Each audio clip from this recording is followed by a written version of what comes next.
आज वरळी विधानसभा यांचा वर्धापन दिन सोहळा आज इथे पार पडलेला आहे आणि या कार्यक्रमात सगळेच नेते आहेत, उपनेते आहेत, त्याचप्रमाणे आमदार हे सर्वजण आलेले आहेत. आणि या कार्यक्रम करताना यामध्ये अपंगांना आपण व्हीलचेअर्स देतोय, अंधांसाठी काही कार्यक्रम आहेत आणि अशा पद्धतीने अगदी सर्व समाजातील प्रत्येक स्तरासाठी काही ना काही देण्याचा प्रयत्न आज वर्धापन दिनाच्या निमित्ताने आज इथे करण्यात आलेला आहे. आणि या कार्यक्रमामध्ये थोडासा एंटरटेनमेंटसुद्धा आहे आणि आपण बघाल तर वरळीचा हा पूर्ण जे नाट्यगृह आहे खचाखच भरलेला आहे. आज उद्धव ठाकरे यांचा वाढदिवस पहिल्याचा तरी काय तुम्ही शुभेच्छा द्याल उद्धव ठाकरे? मला असं वाटतं की भावाने जर भावाला भेटलं तर याच्यामध्ये काय न्यूज आहे हे मला माहिती नाही आहे. आधी भाऊ वेगळा का झाला हे कोणाला माहिती नाही आहे. तेव्हा का शुभेच्छा दिल्या नाहीत गेले इतके वर्ष ते कोणाला माहिती नाही. 8 वर्ष ते मातोश्रीवर का गेले नाही हे कोणाला माहिती नाही.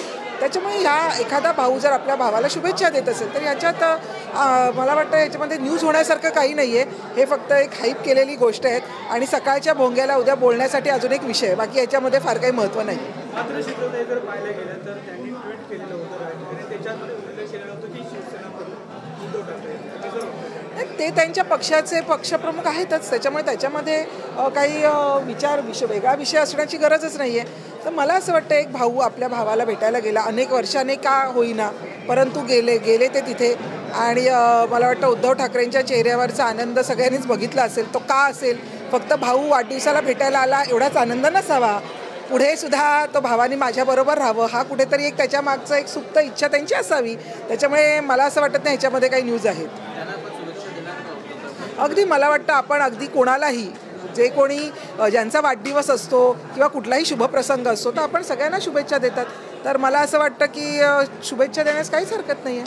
नाही, खरं तर आपल्या पक्षातील अनेक मंत्री जे आहेत त्यांची पदं जी आहेत ती धोक्यात आहेत सध्या.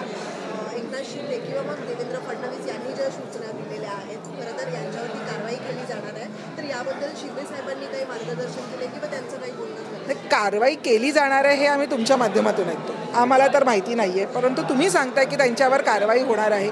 मला असं वाटतं की आमदारांचे काही गोष्टी चुकल्या असेल तर त्यांची कानउघाडी त्या पक्षाच्या लोकांनी केली. अजितदादांनी त्यांच्या पक्षातल्या आमदारांची केली आहे, शिंदे साहेबांनी त्यांच्या पक्षातल्या आमदारांची केलेली आहे, मला वाटतं फडणवीसांनी सुद्धा त्यांच्या पक्षातल्या आमदारांची केली असेल. तर त्याच्यामुळे त्यांची लगेच पदच काढली जाणार आहे वगैरे असा जो काही प्रचार आणि प्रसार चाललेला आहे तो चुकीचा आहे असं मला वाटतं. याचा कुठेतरी मोठा फटका जो आहे येणाऱ्या निवडणुकीमध्ये येणाऱ्या ज्या नगरपरिषदा किंवा महानगरपालिकेच्या निवडणुका आहेत यांना बराच वेळ आहे तोपर्यंत. कारण कसं आहे ना यांच्यावर जे काही अनेक आरोप केलेले गेलेत हे शेंडा बुडखा किंवा कुठलेही पुरावे न देता अनेक आरोप झालेले.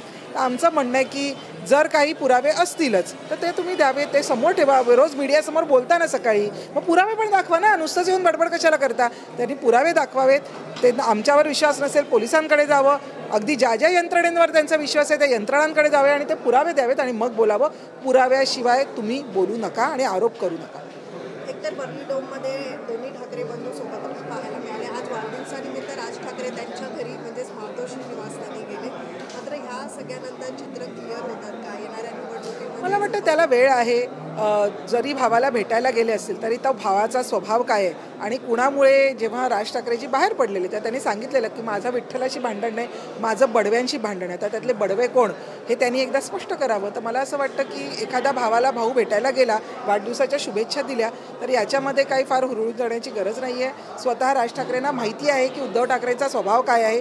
उद्धव ठाकरेने कसे त्यांचे 6 नगरसेवक फोडले होते, कसा पाठीत खंजीर खुपसलेला. अनेक वेळेला राज ठाकरे त्यांना भेटायला गेलेले, त्यांनी भेटही दिली नाही. त्यांनी निरोप पाठवलेला. बाळा नांदगावकर किती वेळेला निरोप घ्यायला गेलेले. परंतु आता उद्धव ठाकरे यांना गरज आहे त्याच्यामुळे ते सगळे हात पुढे करतायत. परंतु जेव्हा राज ठाकरेंना गरज होती तेव्हा मात्र यांनी पाठ फिरवलेली याच भावाने.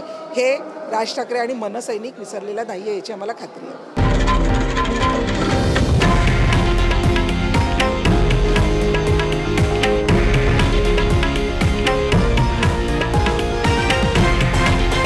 हे आहे देशातील नंबर 1 न्यूज नेटवर्क आणि आपण पाहत आहात TV9 मराठी, एकमेव.